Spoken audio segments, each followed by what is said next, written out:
Olá pessoal, mais uma vez juntos nesse sabadão. Hoje tem perguntas muito difíceis. Fiz isso para tentar responder e dar alguma luz. Eu acho que você não deveria perder esse quadro porque vamos tocar em muitos mistérios. Aliás, vou compartilhar uma ponta de um mistério que eu irei falar mais adiante. Mas você vai ver, vai ser algo inédito. Bom, quero te pedir, antes que você se esqueça, já dê um like aí pra gente, isso, joinha, e vamos ao vídeo. A primeira pergunta de hoje é da Marília Costa. Ela diz assim: aqueles anjos que pediram ajuda a Enoque para falar com Deus, mostrando arrependimento, será que eles terão uma chance de voltar para Deus? Interessante, né? Aqueles anjos são filhos de Deus. Ra, Bnei, Elohim, os filhos de Deus. E aí, a pergunta é, por que Deus não os perdoou? Eu estou fazendo um vídeo sobre Azazel e eu toco num pedacinho desse ponto. Porque aqueles anjos, está lá em 2 Pedro, capítulo 2, versículo 4 e 5. Se você ler o versículo 4, fala que Deus não perdoa anjos. E o versículo 5 fala do mundo pré-diluviano. Claro que aqueles anjos, refere-se aos 200 anjos que hoje estão presos no Tártaro, a palavra é Tártaro, e que, como é que eu posso dizer? E que Judas também fala que eles estão lá em algemas eternas até o dia do juízo. Algemas eternas ali não é a palavra eterna ali, é El Olam, não, é Olam, que significa o quê? Algo muito antigo. Mas eles vão ter um juízo, então não é eterno. Eles vão ficar presos até o juízo. Mas qual que é o ponto que eu quero chamar a atenção aqui? Por que Deus não os perdoou? Realmente o livro de Enoque fala que eles intercederam a Enoque. Porque, por exemplo, Deus poderia claramente perdoá-los e prendê-los. Por exemplo, Adão foi perdoado do pecado dele? Claro que ele foi. Tanto que o Senhor vestiu aquelas peles de animais. Houve um sacrifício ali. E Adão foi perdoado. Mas ele foi expulso do jardim do Éden. Tá vendo? Porque uma coisa é o perdão de Deus, outra coisa é o governo de Deus. Davi foi perdoado? Foi. Mas o filho dele morreu. A espada permaneceu no seu reino. Não foi assim? E as suas esposas foram tocadas publicamente. Então, quer dizer, uma coisa é o perdão de Deus, outra coisa é o governo de Deus. Mas a pergunta é, por que Deus não perdoou? Deus ama perdoar. Mas por que ele não perdoou? Olha, não perdoou, não é porque nem se ele quisesse ele podia perdoar. Deixa eu repetir. Nem se ele quisesse ele podia perdoar. Você fala assim, por que, pastor? Ué, porque você vai entender agora lendo Hebreus capítulo 9. Hebreus capítulo 9, versículo 23. Por que ele não poderia perdoar se ele quisesse? Porque a pergunta é, os anjos são seres terrenos ou seres celestiais? Pensa comigo. São seres o quê? Celestiais. Na velha aliança, quando a pessoa queria um perdão, era permitido a pessoa receber o perdão e a propiciação pelo pecado através de quê? Das sombras. Me dá um exemplo, pastor, te dou. A pessoa pediu perdão, matava lá um cabrito, um cordeiro. Isso na velha aliança. Por quê? Porque as coisas da terra são o quê? Terrenas. E elas são o quê? Figuras das coisas celestiais. Mas as coisas celestiais, você não pode tratá-las simplesmente como figuras. Deixa eu ler aqui o capítulo 9, versículo 23, você vai entender.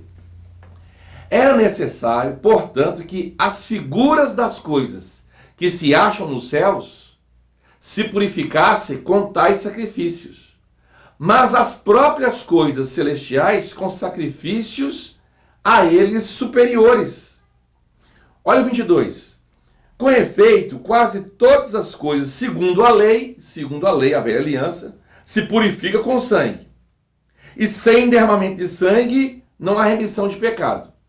Ou seja, segundo a lei, se você ler o versículo 22 e 23, as coisas terrenas poderiam ser purificadas com figuras ou sombra daquilo que é celestial.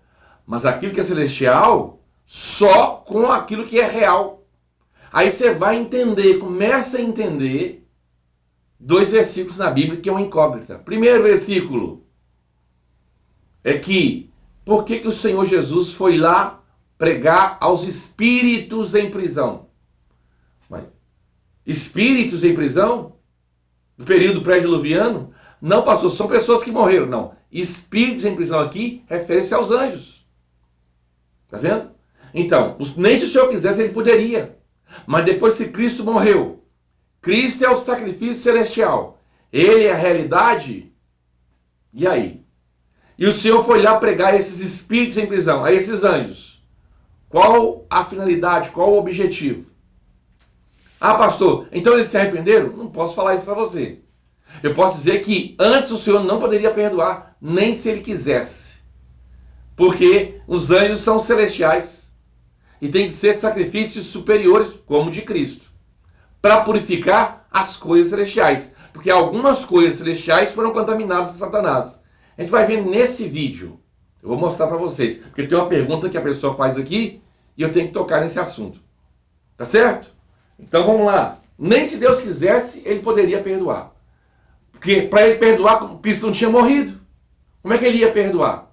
Com o sacrifício de um animal? Não teria como. Porque alguém tem que pagar o preço. Percebe? Então o Senhor disse não tem perdão. Mas aí, veja bem, é porque o Filho de Deus não tinha vindo ainda. Porque os anjos são celestiais. Mas quando a gente lê Daniel, capítulo 10 lá, falando de um anjo do Senhor que esperava ajuda de outros anjos. Quando a gente lê Apocalipse, fala do mistério das 7 estrelas. 7 estrelas ali são 7 anjos. O pastor não é chamado de estrela. Quando lê lá em Jó, fala assim, porque Deus atribui imperfeições aos seus anjos. Aos seus anjos. Eles têm que ser aperfeiçoados. Nós vamos ser aperfeiçoados com incorruptibilidade e imortalidade. Quando? E a Bíblia fala dos anjos eleitos, aqueles que creram na palavra de Deus. Bom, tem 2 vídeos no canal, vou deixar aqui no link, que eu falo sobre anjos que voltaram. Assiste os 2 vídeos, você vai ter uma visão melhor. Bom, segunda pergunta é a seguinte, é da Carla.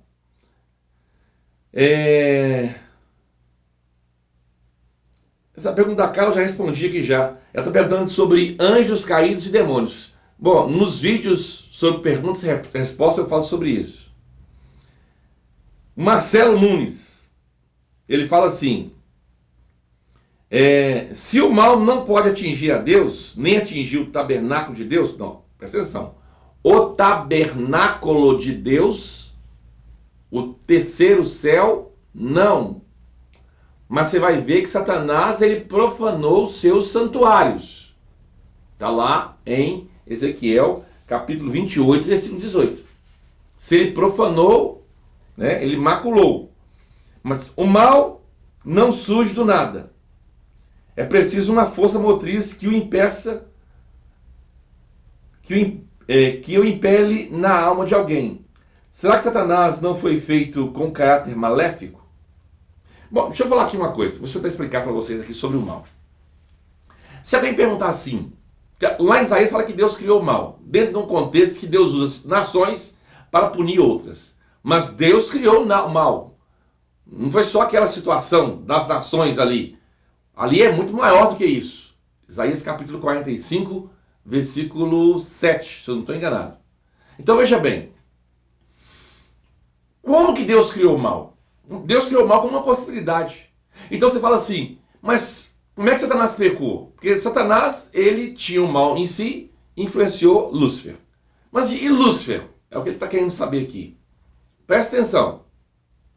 Se alguém me perguntar assim, onde estava o mal antes do pecado de Lúcifer? Se um anjo perguntasse assim, ô Lúcifer, Deus criou o mal, onde é que está o mal?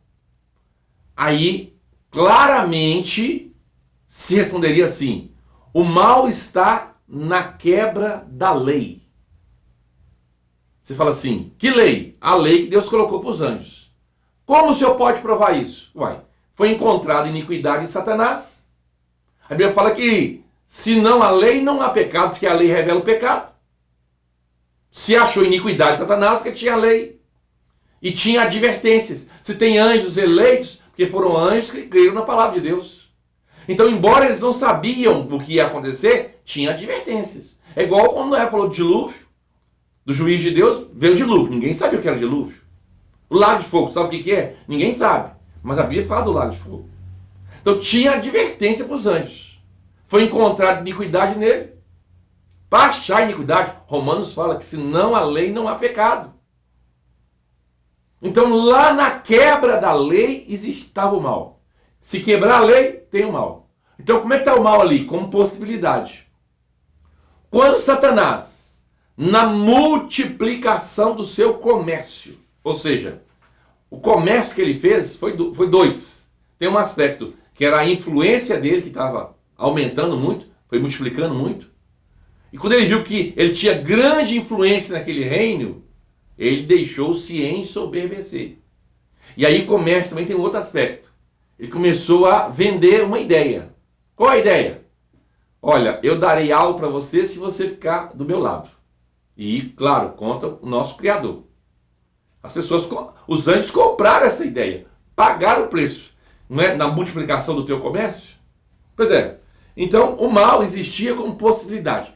Tem um vídeo no meu canal que eu falo sobre o mal. Aí você vai ver lá, ô Marcelo Nunes, entender melhor essa questão. Pastor, é da Cida. Por que João não pode escrever a vozes dos trovões de Apocalipse 10:4? Por que ele não pode escrever? Bom, para você entender isso aqui, você tem que. João 10:4, você tem que entender João 10:7. Apocalipse 10:7. Que diz assim. Apocalipse 10:7 vai falar que é um mistério. Qual que é o mistério? Mas nos dias da voz do sétimo anjo, quando ele estiver para tocar a trombeta, cumprir-se-á então o mistério de Deus. Olha, é o mistério de Deus, segundo ele anunciou aos seus servos e aos profetas. Quer dizer, é um mistério que Deus já falou dele. Esse mistério aqui, ele envolve uma série de situações. Eu vou explicar resumidamente.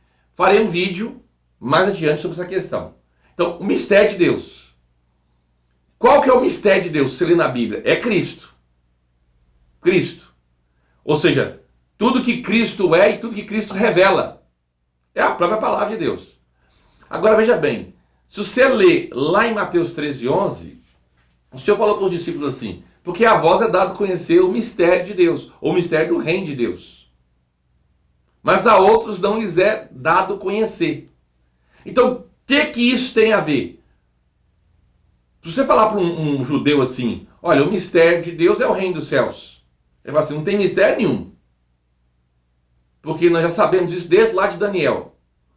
Capítulo 2, capítulo 7. Que vai vir uma pedra, vai ferir os pés da estátua, que é o governo humano, e vai ser estabelecido o reino de Deus. Então para nós isso não é mistério. Mas aí tem um mistério. Porque o reino de Deus tem uma parte terrena e tem uma parte celestial. A Nova Jerusalém desce do céu, mas ela não toca na terra. Ela fica sobre um alto e elevado monte. A parte, o complexo celestial, que aí tem muitas coisas que eu não poderia falar aqui agora, tem a ver com parte desse mistério. Pastor, me prova. Vou te provar. Vai lá em Apocalipse 19, do versículo 4 ao 6. Isso aqui gastaria mais tempo. Vê se não tem a ver, ó. Os 24 anciãos e os 4 seres viventes prostraram e adoraram a Deus, que se acha sentado no trono, dizendo, amém, aleluia. Saiu uma voz do trono, exclamando, dai louvores ao nosso Deus, todos os seus servos, os que temais, os pequenos e grandes. Agora olha aqui, ó, olha os 6. Então ouviu uma voz de numerosa multidão, como de muitas águas, e como forte trovões, dizendo, aleluia, pois reina o Senhor, nosso Deus, o Todo-Poderoso. Então, você fala assim, mas pastor, qual que é o mistério? Bom, 1 Coríntios 15 fala que Deus será tudo em todos. E aí eu precisaria de muito mais tempo para explicar isso. Né? Isso é no final do reino. Bom, aqui dá para você entender algumas coisas. Deixa eu ver aqui. Deixa-me ver aqui a próxima pergunta. A paz do Senhor Jesus Cristo. Por favor, me mostre da Bíblia onde Lúcifer era sumo sacerdote. É da Luciana Yamashiro. Te mostro sim. Olha para você ver lá. Se ele não era sumo sacerdote. Andava no meio das pedras afogueadas. Não sei se você sabe, esse local, pedras afogueadas, lá Moisés, fazendo aqui uma alusão, porque o Monte Horebe era um tipo de templo. Não sei se você sabe. Ó, o povão ficava lá no átrio. Os 70 sábios ficavam no meio da montanha. Agora lá no topo só ficava quem? Moisés. Ele falava com o Senhor face a face. Então, Moisés, até os anciãos viram de longe essas pedras afogueadas. É um lugar de privilégio. Se tratando do céu, é um local onde o sumo sacerdote andaria. Primeiro ponto. Segundo, o peitoral de Lúcifer. Lá tem 9 pedras. Sabe que o peitoral do sumo sacerdote tinha 12. Aquelas pedras lá ficaram no peitoral dele. Né? Te cobrias. Os engates. A palavra engates é a mesma usada para Arão quando fala dessas pedras, os engates. Você fala assim, me dá mais um texto. Ué, Ezequiel 28:18. Profanastes os teus, é de Satanás, os teus santuários. Ele era. E ele era o mediador dos anjos de Deus. Isso assim, ele era como sumo sacerdote, ele fazia essa mediação. Tem gente que pensa que é tanto de anjo fica lá no céu, do lado do trono de Deus. Quando mostra anjos, irmãos, e anciãos do lado do trono de Deus, isso é o trono móvel de Deus. No trono de Deus, que é o santo dos santos, só tem Deus. Mas esse trono móvel, aí você vai encontrar anjos, vai encontrar os 4 seres viventes, e tudo bem. Você fala assim, pastor, por que só tem Deus? Dá um exemplo. Pega Levítico 16.